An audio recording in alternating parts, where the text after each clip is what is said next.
मोदी सरकार मणिपुर में अमन अमान की सूरत कायम करने में बुरी तरह नाकाम। खून रेज नस्ली फसादात और फौज के जाली मुकाबले के बायस कशीदगी में इजाफा हो गया। कशीदगी इस वक्त शिद्दत इख्तियार कर गई जब 7 नवंबर को मणिपुर के ज़िले जेरेबाब में एक खातून को ज्यादती के बाद हलाक कर दिया गया था और पुलिस के हाथों करके कोकी कबीले के 10 नौजवानों का बेदर्दी से कत्ल किया गया।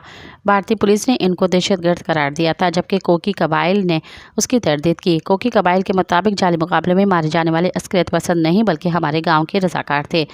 जान की बाजी हारने वाले नौजवानों के अहले खाना ने अपने जज्बात का इजहार करते हुए कहा कि जिन 10 अफराद को पुलिस ने हलाक किया उनमें से कोई भी दहशतगर्द नहीं था। पुलिस गलत बयानी कर रही है। मज़ीद ख़बरन ऐं तफ़सीलात लाइ विज़िट कयो असांजी वेबसाइट www.awamiNewsHD.com ऐं ॾिसंदा रहो अवामी न्यूज़ HD।